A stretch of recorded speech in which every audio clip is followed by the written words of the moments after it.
My name is Ashley, and this is Let's Talk Dispatch. I do. You're gonna do it. Do it really well. And I believe the world needs more dispatchers. Around in the mud, blood, and beer. Years that I'm not working 4th of July. 4th of July. Say community policing, right? What about community dispatching? So on this show, with the help of my guests, we will educate, empower, and support the heroes behind the headset. Right.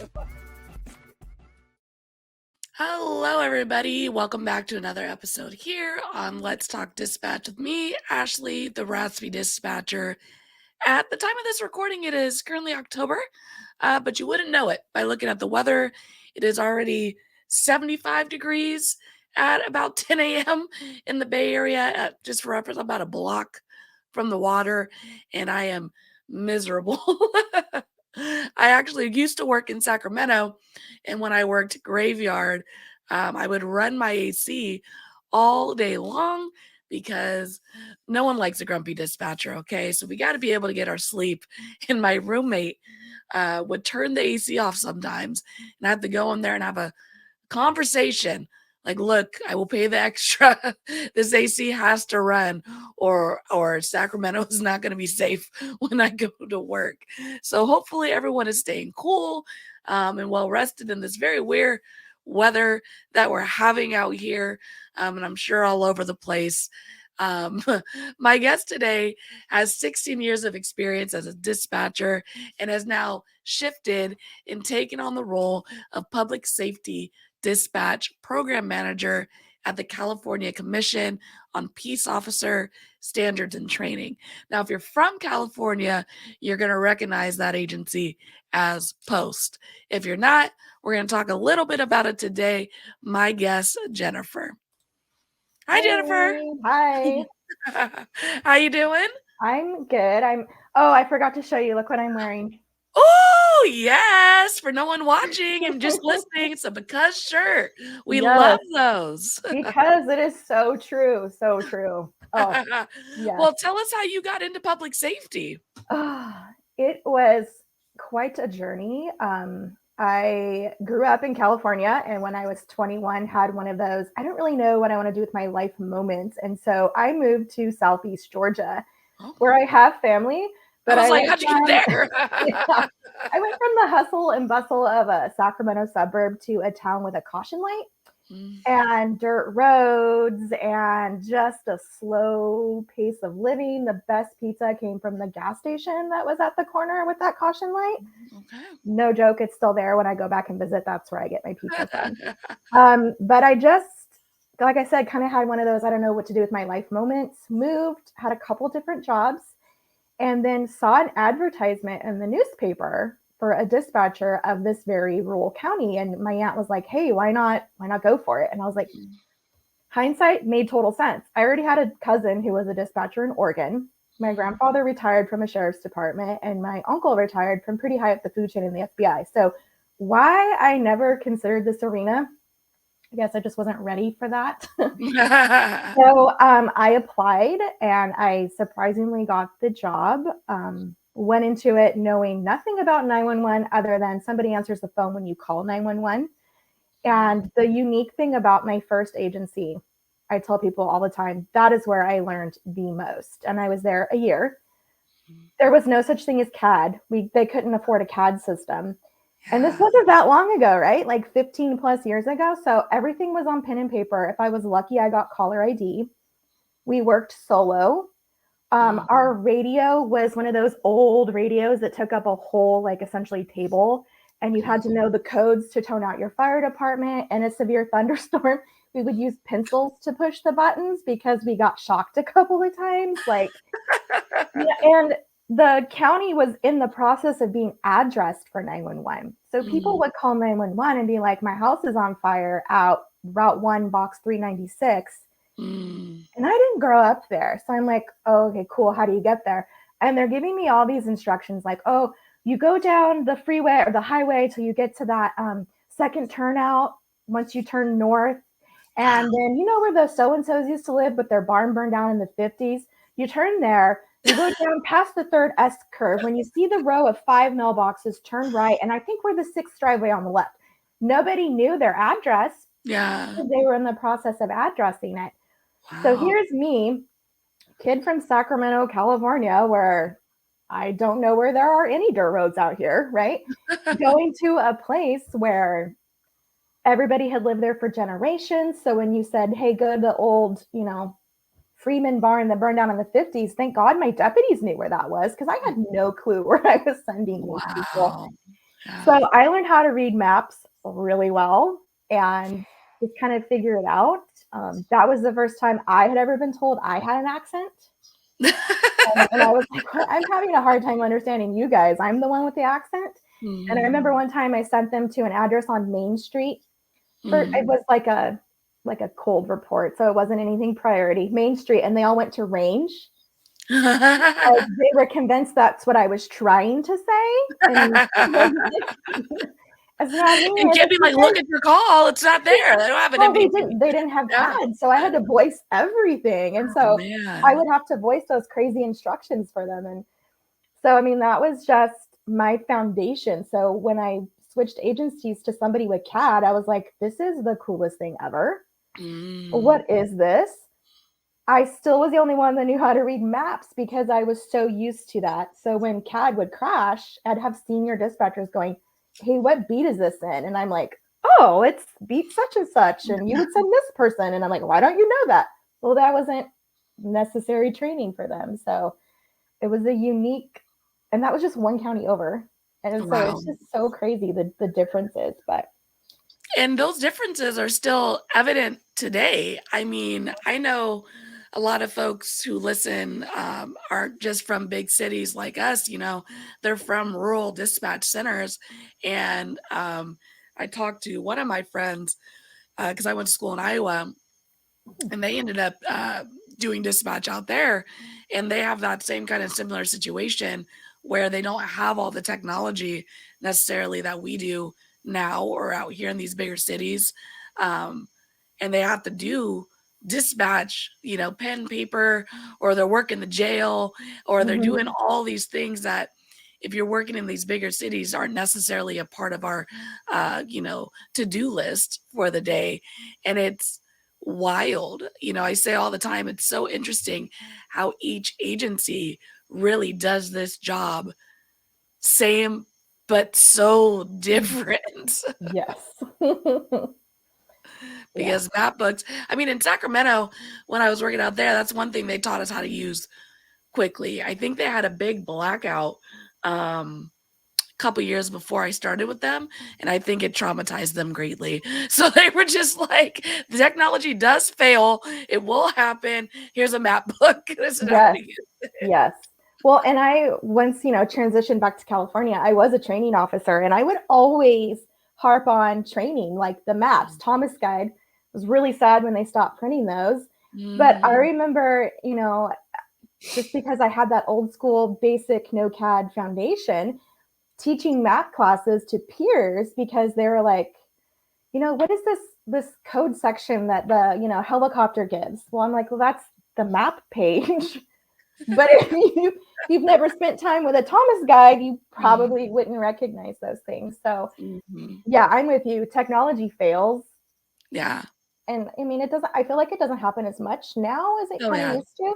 But yeah, be ready. Isn't that our motto? Or like the Boy Scouts, always be prepared. Worst case scenario.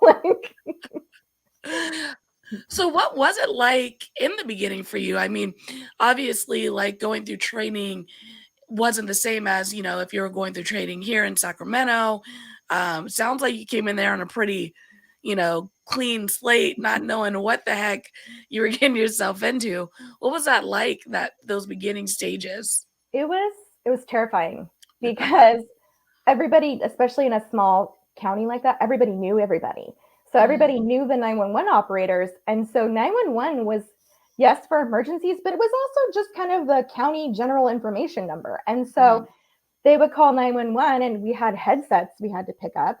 And I'd answer the phone and they'd like start talking and be like, oh, you must be new. Is Elaine there with you? And I'm like, yeah, hold on. I want to talk to Elaine. It was just like, but to me, that was like it almost kind of jacks with your emotions and your adrenaline, because I was terrified every time that 911 line rang Yeah. that I was going to have like a burning house that I couldn't find. And it would be somebody like, oh, yeah, I just had a question about, oh, wait a second. You must be new. Hi, I'm so and so. Who are you? They always want to know who your kinfolk is. Like, how are you? And How'd you where do end you up live? here? Yeah. And I'm like, oh, well, I live here in this county. And they're like, no, you don't. I can tell by your accent. So like, that's how some of my 911 calls would go. And then my next ones were like, legit, you got to figure this out, because I didn't always have that other person. My training was like 6 months. They were like, yeah, we think you got it. Let's go. Yeah. And I remember one time we had a pursuit turned kind of shootout, and we had 2 phones. And anytime there was a pursuit, you had to call the sheriff to let him know. And so The sheriff, not the the sheriff sheriff, department, no, the the guy, sheriff, the yes. And person. so it was like 3 a.m. So I'm on one phone with him. I'm on the neighboring county with the other phone, and trying to use my elbow to push to talk because we didn't have cool headsets. And so I'm like, hey, and he hated when you called him sheriff. So you called him by his first name. Hey, Robert, we got to pursue blah, blah, blah, blah, blah, blah. And he's like, what do you need from me? And I'm like, I don't know. Just checking my list. Exactly. This is my first pursuit. So I really hope your deputy knows what he's doing, because Oh my gosh. I'm going to Well, have mind you, that I would know. imagine there's no mute key. So, everyone who's like on your ear is probably hearing you, Robert, Robert. And then you're like Yes. trying Yes, the neighboring county. She's like, no, it's Charlene. I know, I'm talking to my sheriff at the same time. And it ended up being okay. My sheriff got up in his pajamas and went, and he was the one who did the stop sticks because he was the closest. It was a huge rural county. My other deputies were coming from the other end, and he was like, where is he? And I rattle off the location. I know where that is. I'll be there in 2 minutes. And on the side of the road, dispatches out there with sticks, like, all right, we got yes, him. in his pajamas nonetheless, because it was 3 man. a.m. And now I know exactly, like systematically who I need to notify when there's a pursuit. And when it's over, I giggle because I imagine my 70-something-year-old sheriff on the side of the road being the one deploying the stop sticks. Oh my gosh, that is hilarious. Okay, my fear is working solo, like by my lonesome. We go down to 2 where I'm at now, and I've gotten over that because I came from SAC, and SAC, we had a minimum like Yeah, 15 exactly. on at a time.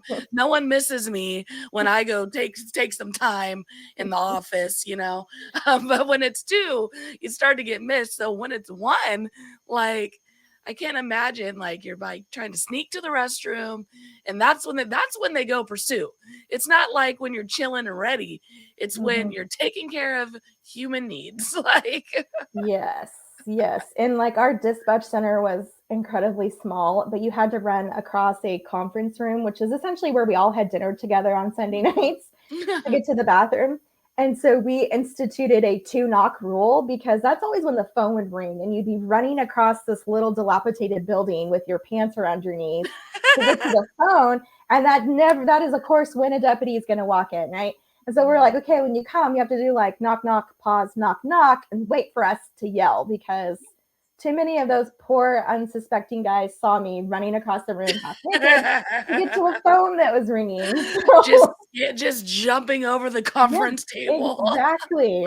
Your modesty goes out the window because you're like, I got to answer that phone by the second ring, or whatever your training is to. And so it was like, I got to make a run for it. They finally got us a cordless phone though that we could take with us if we needed to, but life changer. right.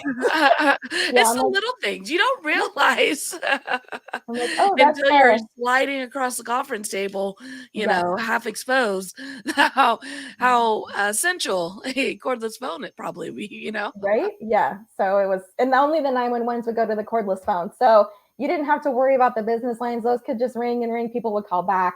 Yeah. Same thing, because we work solo. So people would assume, oh, they must be on a 911 call, and they would hang up and call back later. And oh my gosh. So crazy. Well, do you remember any of your first calls for service? Any early calls? I think with that agency, the funny ones stuck with me because I was new, right? And you don't want to focus on the bad. Everybody kept telling me, oh, like, don't focus on bad stuff. Don't focus on bad stuff. Yeah. So from that agency, a lot of like the calls that I remember are the Mhm. funny ones. We had a lady call because she had a snake in her house, and we didn't have animal control in our county, so we would send a deputy over to like shoo the snake out. The 2 I sent were terrified of snakes. It wiggled and they ran out the door. Well, they ran like Kool-Aid Man style through this woman's screen door and got on top of their patrol cars and radioed for backup. Gosh. So like we had to buy her a new screen door, and then she caught the snake and she came out and she was like, "I'm so sorry that scared you guys." And the best part was they cleared the call, went about their day. She called back on 911 to tell me what happened. Oh my gosh, that is hilarious. So They're like, "We're not telling dispatch. We're never yeah, gonna hear they're the like, end of "Yeah, that." we're clear. We were able to assist." I'm like, "Hey, good job, you guys. Like some of the snakes out here are like really It's a scary, and python. That's not a don't snake. That's a whole cobra. you don't know which ones are poisonous or gonna bite you. So hey, that was really cool, you guys." And they're like, "Yeah, yeah, yeah." And then I had to call them out, of course, at Sunday dinner because we Oh did my Sunday dinner together every week. uh-huh. We're like, "Hey, so remember that call? Yeah, I heard we have to buy her a new screen door." And they were like, "Oh, oh no." So I tend to remember those. We Mm, did have some like scary officer initiated things that you wouldn't think would happen in such a remote county. mhm. We had another pursuit shootout with Wow. some fleeing, I guess, probably escapees from New York. And Oh. it was one of those, you know, how you get like those crazy bolos, like be on the lookout for Yeah, yeah. so and so who skipped out on work duty from 5 states over. And we're like, okay, we read it, we threw it in the Yeah, bin. why is this here? They're not gonna make it here.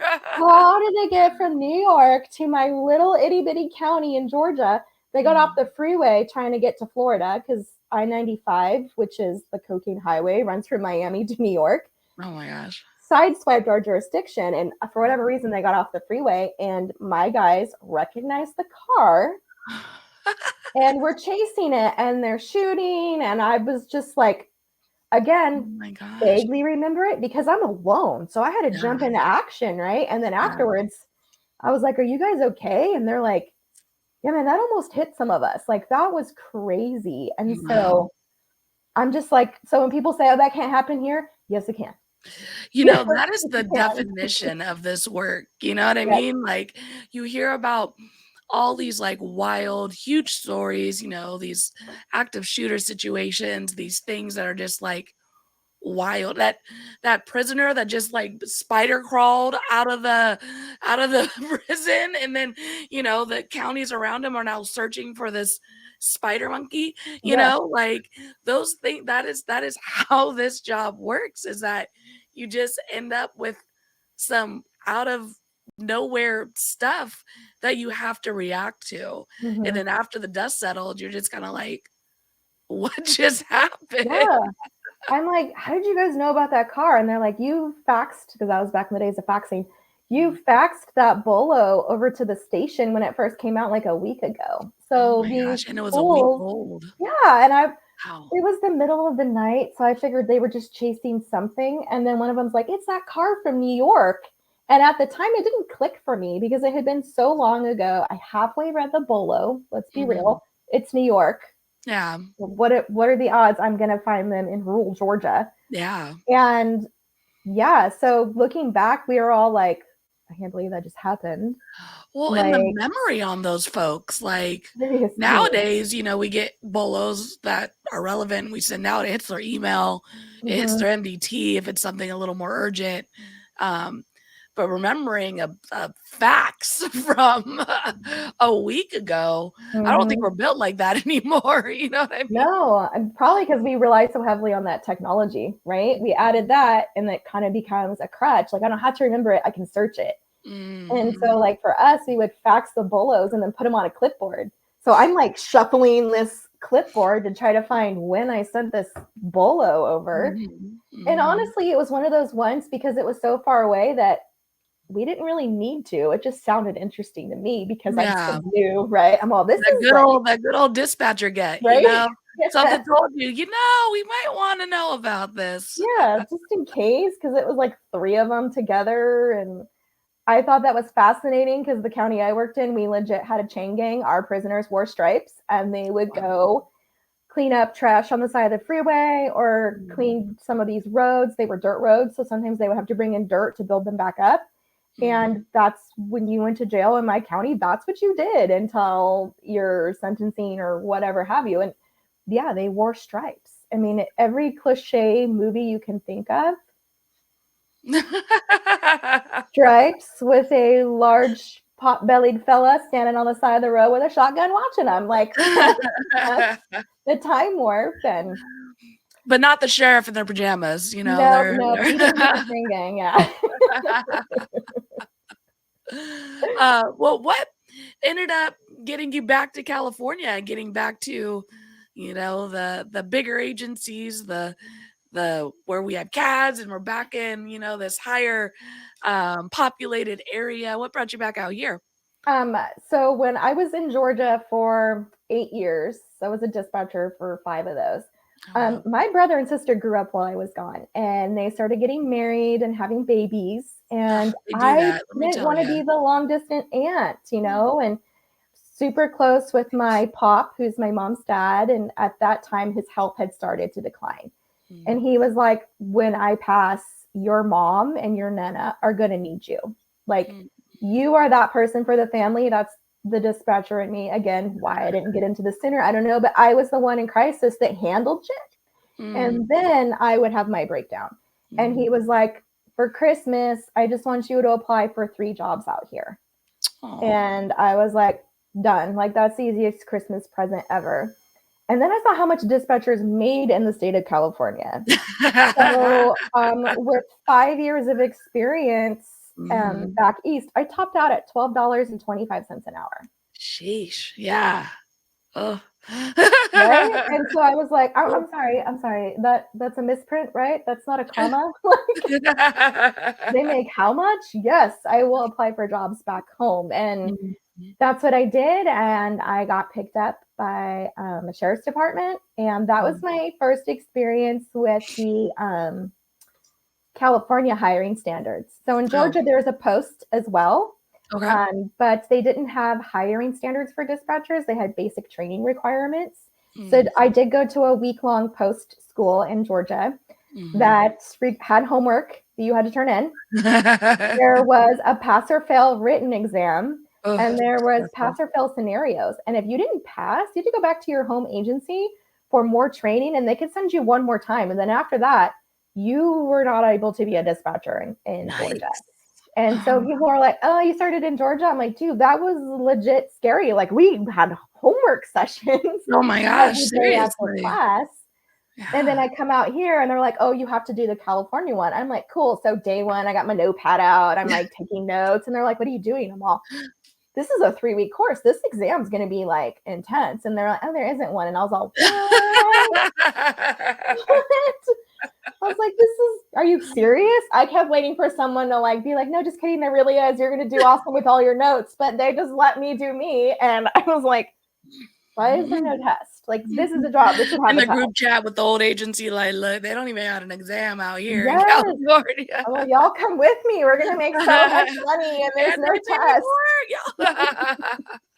Yeah. So I was like, oh, okay. Well, interesting. My gosh. So how was that transition going from map books, Thomas guides to learning a CAD system? I think learning a CAD system in general, right, is stressful. But I would imagine, as I've lateraled before, so learning a CAD system with previous experience, I feel like can be even more of a struggle because you have all your baggage with you, all your junk with you. But you're coming from no CAD to CAD. So how was that? It was, well, the second agency I was at did have a CAD, but it wasn't like today's CADs, right? Like we could put in calls for service, I could dispatch officers on it, but the officers didn't have MDTs. So it was really just more of a tool for dispatchers.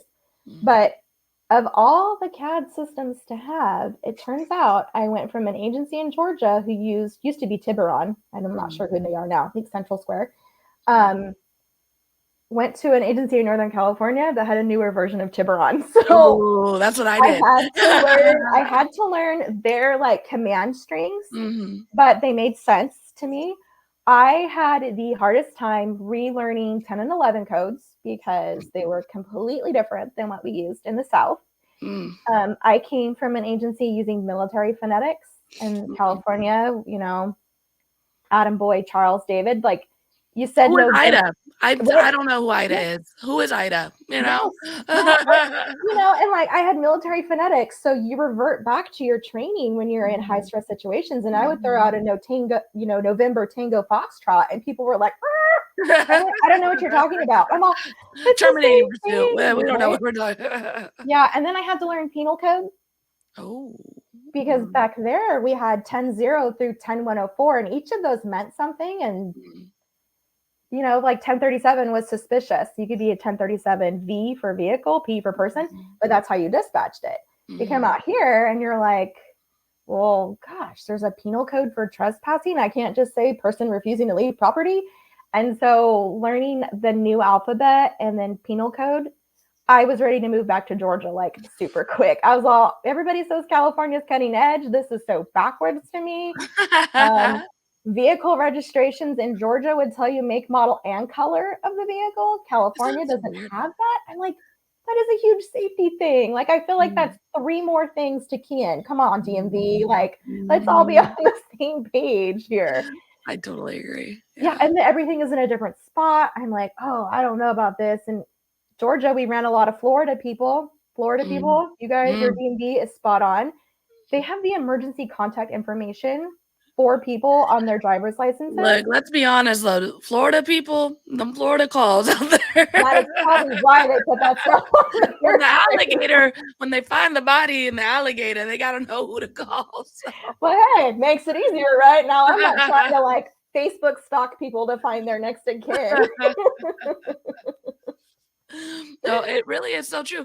And like we kind of dispatched in the same area at my last agency, and in SAC we used 9 code, and I don't know whose idea that was. I think it's me in Oakland, or us in Oakland, who use 9 code.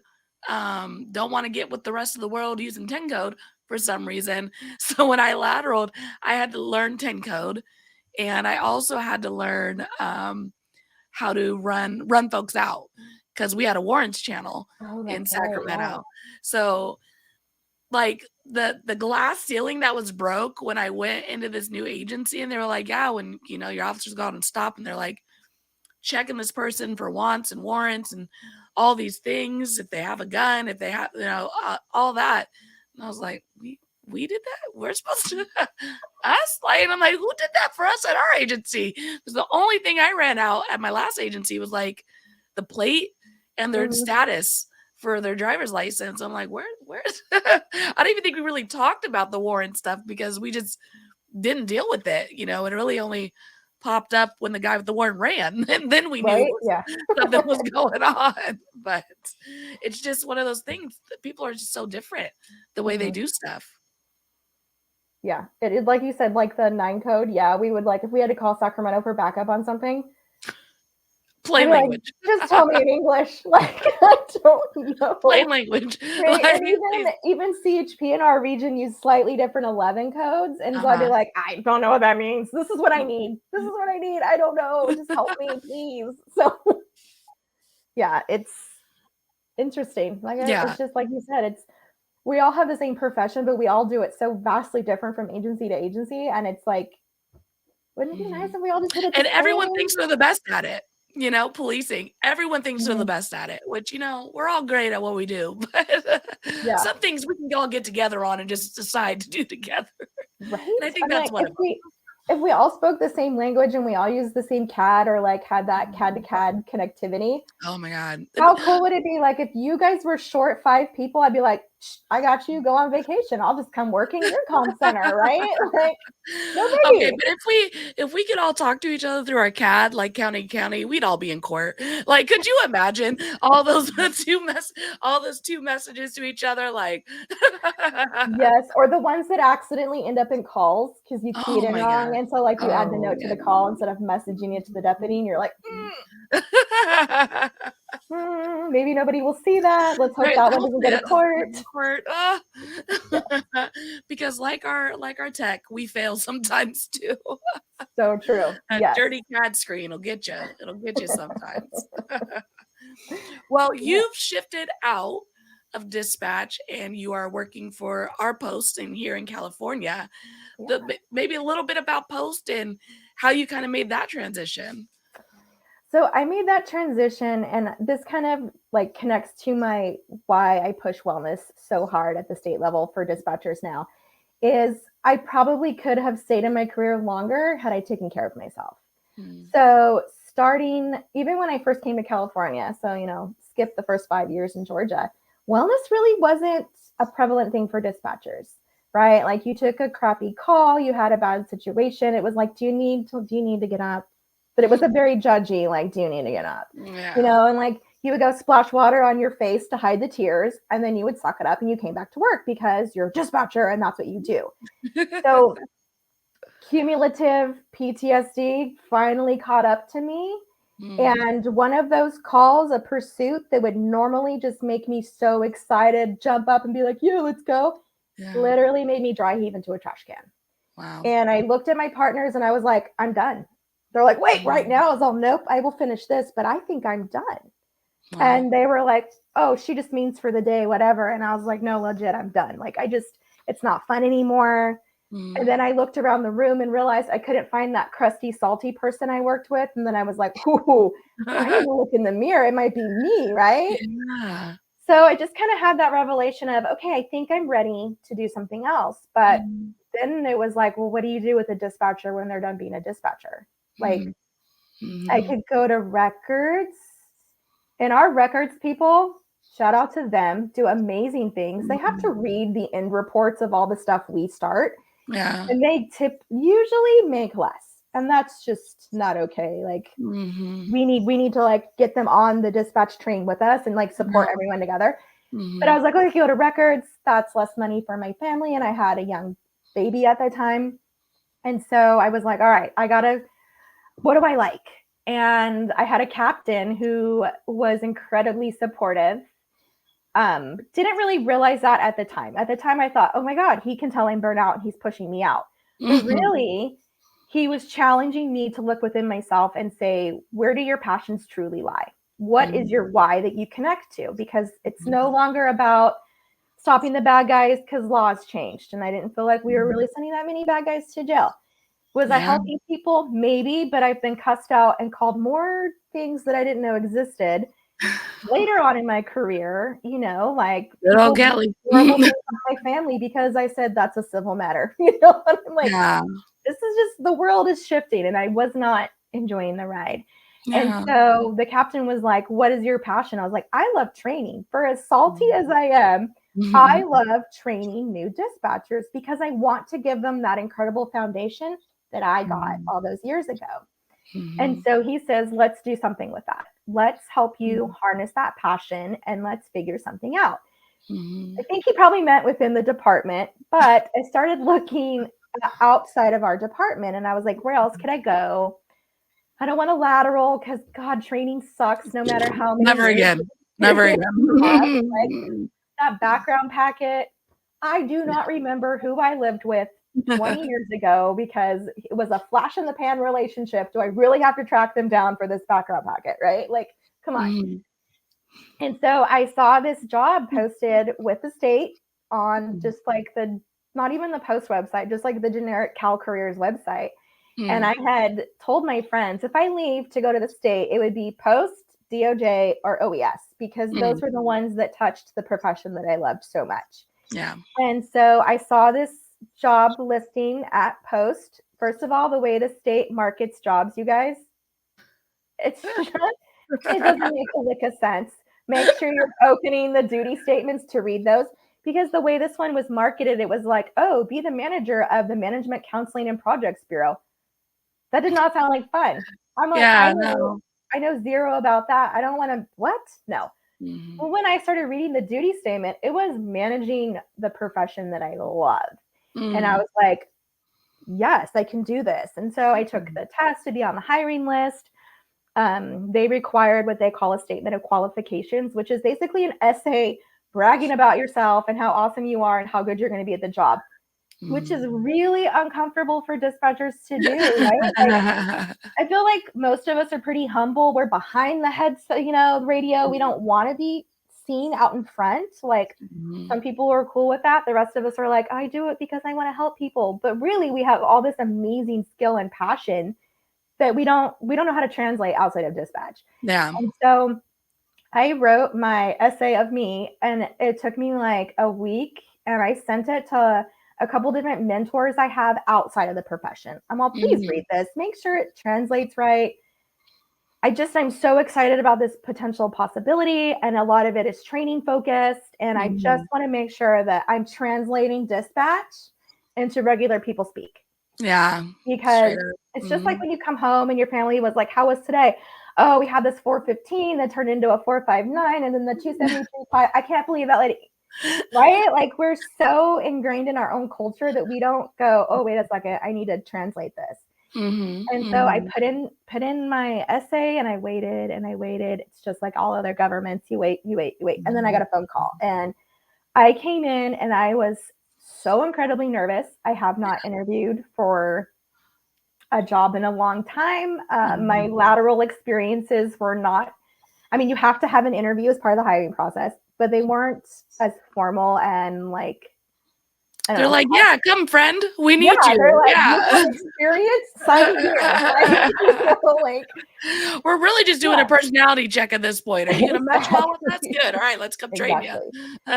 Yeah, so I had to go into a room with a bunch of suits, which, if you need a suit for an interview, Ross, TJ Maxx, that's where I got my first suit. Right? I was like, I don't know what I'm doing. But yeah, I went in and I had to sell myself. And the one thing that I walked away from that, I was like, you know what? I feel really good about that. And I tried. And if I don't get it, now I have a new why. I have a new passion to chase. And I'm going to figure out how to make things better for dispatchers. Because that has been my thing from the beginning is, if I leave, and I did, I just want to make it better than it was when I left. That's it. I just want to make it better than it was. So I think I'm on track to do that. We've been working on a lot of stuff. The basic course that I think most of us took, that 3-week vacation, because there is no test. I have spent the last year working with experts to update all the curriculum. We're adding learning domains. It's going to be longer. I used to teach post at SAC, and I feel like I heard this, like when I was leaving, that someone was coming in and updating things and like sitting in on the classes, because it was right after I left, or right around the time. When did you leave? I left 2 years ago. Okay, then that was me. Okay, yeah. So I think it was you, because my old supervisors and stuff were saying, like, they're really look at the bulletins that we're supposed to be hitting. They're going to be coming in and evaluating the class, updating it. So yeah, I think we almost crossed paths. Yes, no, that was me, because I had taken it in 2011. And so I was like, let me see who's being proactive and adding contemporary stuff. Let me see how students are receiving this. Because in California, you're only required by regulation to take that class within the first year of employment. Correct. I have mixed feelings on that. So in the class, you have some people that a couple months, and then you had some people who were like 5 years because they were out of compliance. And there's really no admonishment for being out of compliance other than hurry up and get it done, right? And so we're doing a disservice to our dispatchers by approaching it that way, because this really is meant to be a foundational class. So if you're waiting a year plus to take it, it truly is a 3-week vacation, right? Like, you've already formed your bad habits. You already know your agency specific stuff that might not be in line with some of the things.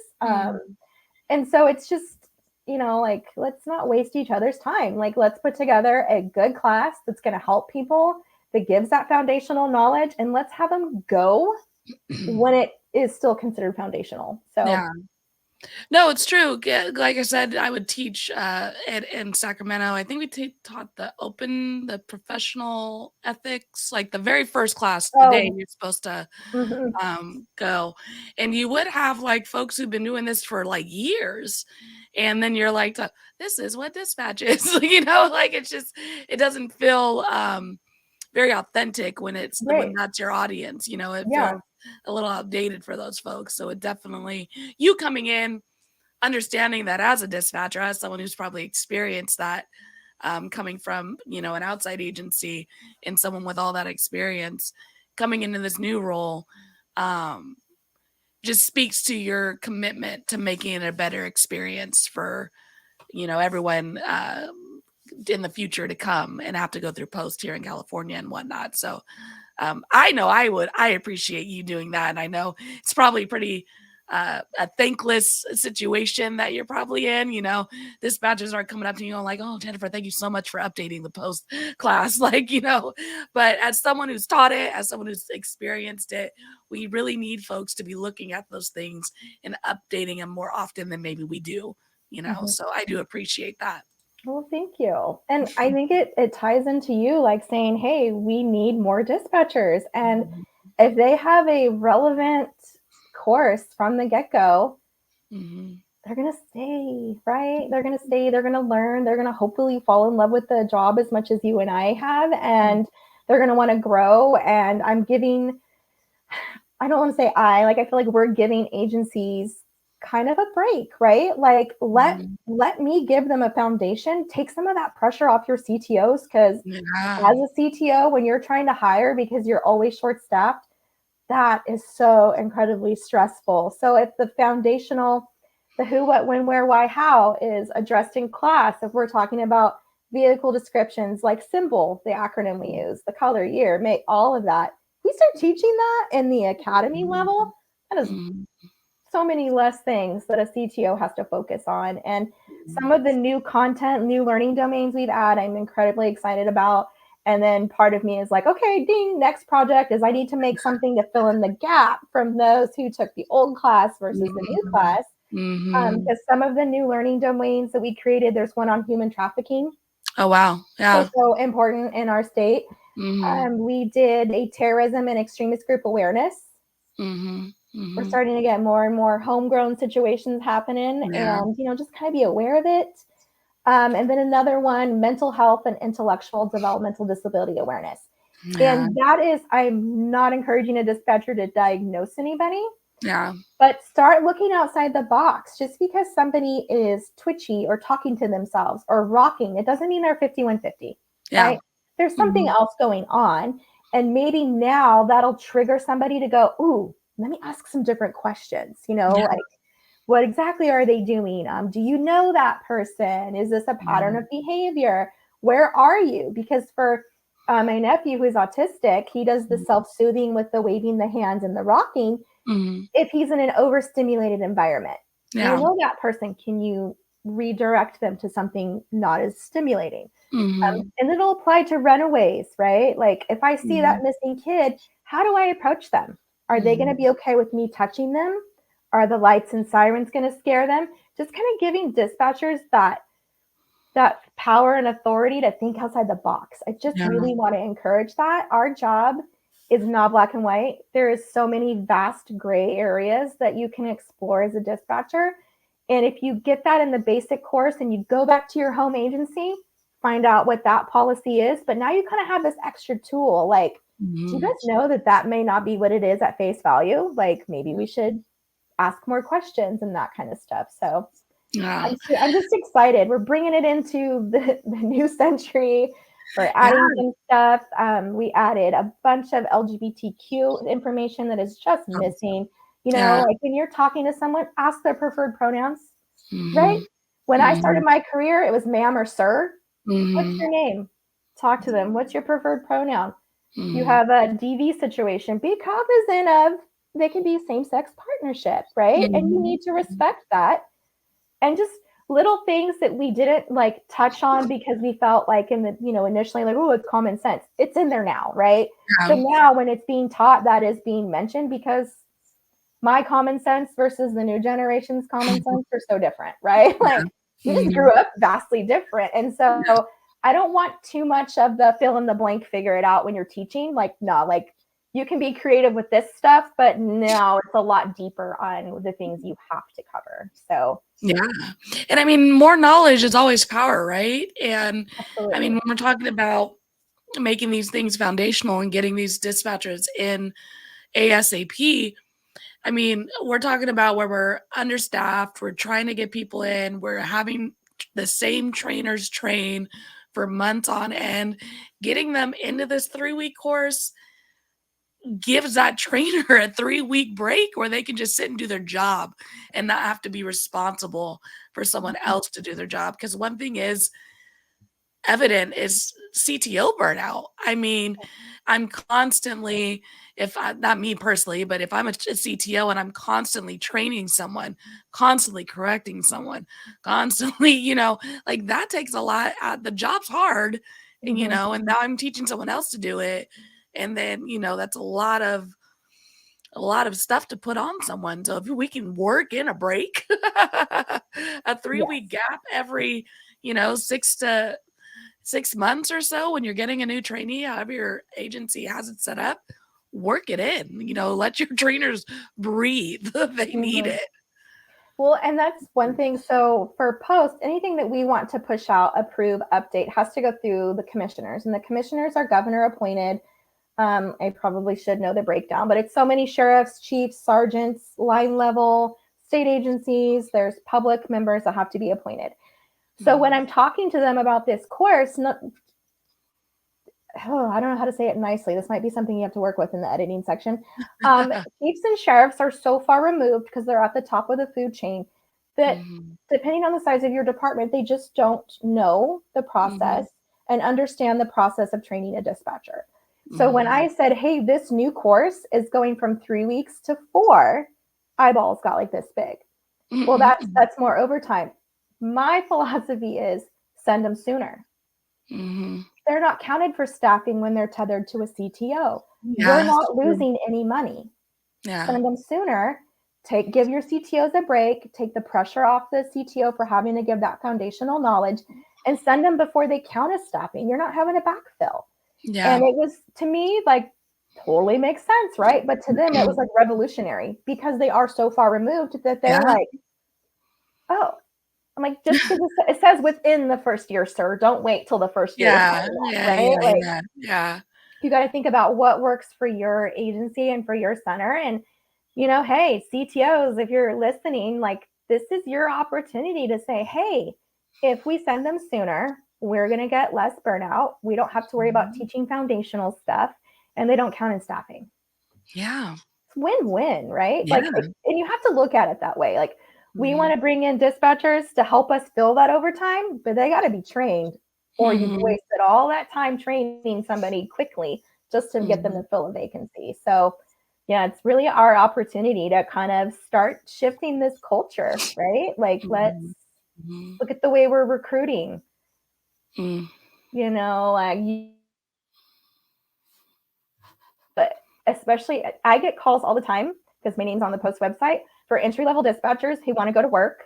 And these applications y'all are posting on your HR websites don't make a lick of sense. We are using so many acronyms for things that entry-level dispatchers are not going to know what they are.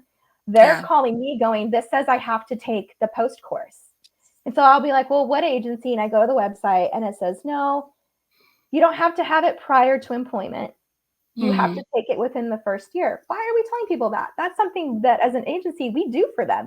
Dude, I Yeah. want you to Not relevant. graduate high school. Don't be using drugs. Like, I want you to do this for me. And No then felonies, like. So we list all these, like, you have to get CLETS access and you have to do this, you have to do that. That's something the agency is responsible for. Why are we putting that in the job announcement? Why are we It's bogging just it down? confusing and scary, right? They're like, oh, DOJ? Like, what is going on? I'm like, you just got to get fingerprinted. Right. It's not that deep. It's not that deep. Right? Like, we just make it very intimidating. And I don't know that we realize, I say we because once a dispatcher, always a dispatcher. But Always. Yeah. I think like we need to look at the way we're recruiting. Like I've seen some great agencies post super fun ads on Facebook, TikTok, Instagram that don't showcase the hard, stressful stuff of dispatch. They showcase the fun camaraderie, the cool things you get to do. That's where we get our new generation, right? That's where we're getting people interested. And this is probably not popular opinion. I don't know that we necessarily need to be recruiting for a career. We need to be recruiting for a job and hoping it turns into a career, right? 1,000%. Newer generations are looking for jobs. Mm-hmm. And if I can hire someone who uses this as a job for 3 years, that is 3 years that I don't have stressed out dispatchers working mandatory overtime. And hopefully they just fall in love with it like I did and they stay, or they decide they want to go work in investigations or be a CSO and they're still with the department, so they're still serving their community. That's still a win. I just think we need to look at the way we're marketing it. It's a super fun job. Why are we not showcasing that part of it? Yeah. And I mean, we want to give folks an experience, right? Like this is something that people are coming and spending 12 hours of their day, the holidays, the birthdays, all the things. And it's going to be tough. You know, one thing I don't do is paint a pretty picture and lie to folks here on Let's Talk Dispatch. Like my job can be very stressful, but it's also very rewarding. And, you know, that's just kind of the reality of it. But if we can get a dispatcher in the door for, like you said, 2, 3, 4, 5 years, and then they move on to do something like go change the foundational training at Post, or, you know, go work at DOJ, or go even teach at a school and, you know, talk about dispatch. Like that's what we want. What we don't want is for folks to spend 2, 3, 4, 5 years, be burnt out, hate it, and then go tell all their friends how to never be a dispatcher. You know, like that's what we're trying to avoid. Yes. We want our people to be recruiting for us. You know, I want folks to wear that shirt and then people go dispatcher, and then you get to tell them like why we need more dispatchers. You know, like that's how we should be moving in the world.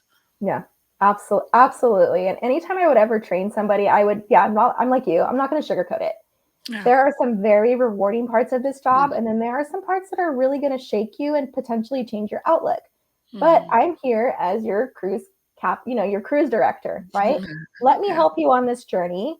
Let's figure out, the tools that you need to be successful. Because I was a big learning style quiz CTO, and if they rotated to somebody else, I would re-quiz them because your learning style changes throughout your career and your life. So I always wanted to make sure that I was tailoring my training to the way it needed to be received. And a lot of times people will be like, I'm hands-on, and then they take the quiz and really they're visual learners. So like, okay, but yeah, like this career is rewarding. Some of the best friends I have, half of my wedding party were dispatchers, people that I've met throughout my career. That must have been a wild wedding. Is it a bunch of dispatchers? Like it's just, some of the coolest things and lessons that I have learned in life, I have learned in this profession. And I am so incredibly thankful for that. And, other people have that opportunity too. And another thing that I think as a CTO, I needed to be reminded is that my way is not the only way. I think it's the best way, but obviously, I mean, right? I think that's another area we need to work on, right? We need to recruit on getting them in the door, and then we need to think about what we're doing that's not keeping them. And I think we are really at an opportunity with the new generations coming into the workforce to really kind of shift that culture. If you have that culture in your comm center, just realize, especially with any CAD system any of us have, there's like 16 different ways to do something, right? I'm a big show them every way they can do it, let them pick a way. And if you're noticing it's not as efficient, then suggest they try a different way, but be open to it not being your way, right? Make sure you're training policy, not style. And that was something I ran into in every comm center, Georgia and California. People would try to train me by style. And it just doesn't work because your style is where you're comfortable. So be willing to recognize that in yourself. And as long as the end result is the same and they get there in about the same amount of time, let them rock and roll. Because the minute you tell them their way is not the most efficient way or the wrong way, they're done. You guys might have some friction. They're going to be like, oh, don't work with Jennifer. She's going to tell Right? you that way. Doesn't even know the So policy. She's just teaching me exactly. style. Right? I Yeah. just So went through P.O.S.T, Jennifer. I know the basics. right. They said do it this way. So, just and remember we all come from different walks of life. So you don't know what kind of lens somebody is using when they come into this job. So So true. Mhm. Well, Jennifer, I feel like we could talk all I freaking day, know, and I right? love it. It's amazing. We might have to do a part 2. Okay. Definitely. But the one thing that I ask everybody before we come to a close is, what advice would you give someone considering a career in dispatch? Try it. 100% try it. I hope that when you get into it, it is something that you just fall in love with, like I did. But when you fall in love, don't sign up for every overtime shift. Remember to have a life outside of dispatch. And I think the biggest thing for me is you're going to get callers who just need resources and they're going to need to know who to talk to about something if you can't help them.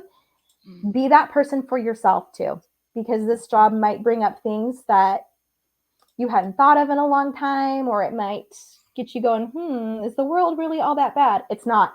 I promise it's not. We just see a small snapshot of everybody's bad day. So it starts to kind of look that way.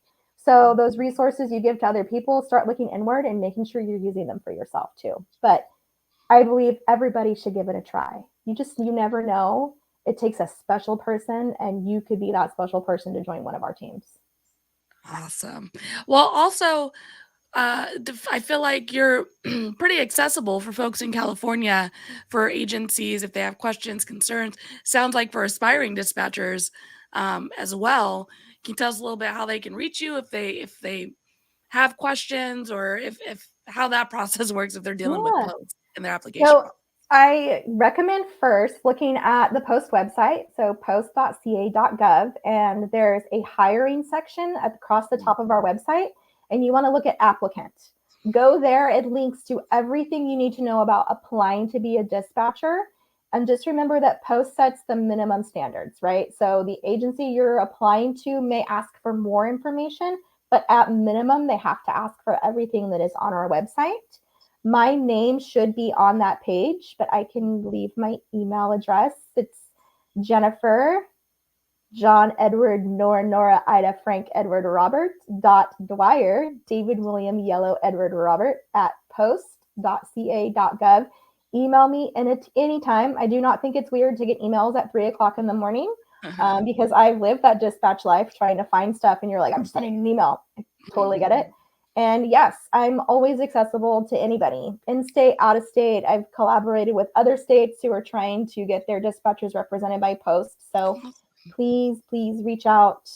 I will not recommend agencies, but I will point you to areas to search for your geographical location, because a lot of people are like, I don't know where to start. Where do I work? You can work wherever you want, because everybody needs dispatchers. Everybody's hiring.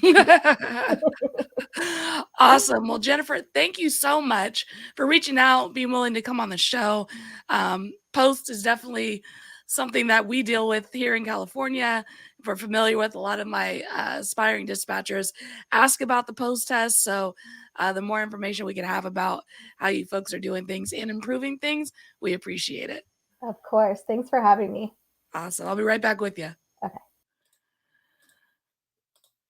All right, everybody. That was another amazing episode here on Let's Talk Dispatch with me, Ashley, the Raspy Dispatcher. Again, Jennifer, thank you so much for being willing to come on, share your story.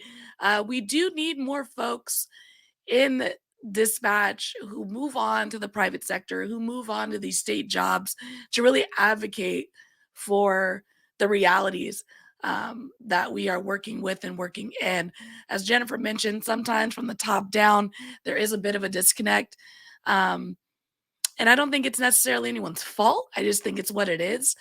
So we need to be really intentional with advocating for ourselves, to our brass, as well as when we do make these moves out into the private sector, remembering what it was like when we were a dispatcher and how we can really implement changes and knowledge it and provide knowledge to the folks who are trying to implement these changes that trickle down into our centers. Again, if you need to reach Jennifer, like she said, head to the P.O.S.T website. I believe it was post.ca.gov. Simple Google search. We know we love that. To get more information, if you're an aspiring dispatcher or if you're an outside agency, including out of state, who have some questions, Jennifer is there to help you. As always, like, subscribe, tell a friend, and until next time, everybody, stay raspy. Thanks for tuning in to another episode of Let's Talk Dispatch, a Raspy Dispatcher production. If you liked the podcast, don't forget to hit that subscribe button, leave a 5-star review, and of course, tell a friend. If you want to be a guest, head to theraspydispatcher.com and check out our additional resources. Until next time, stay raspy, everybody.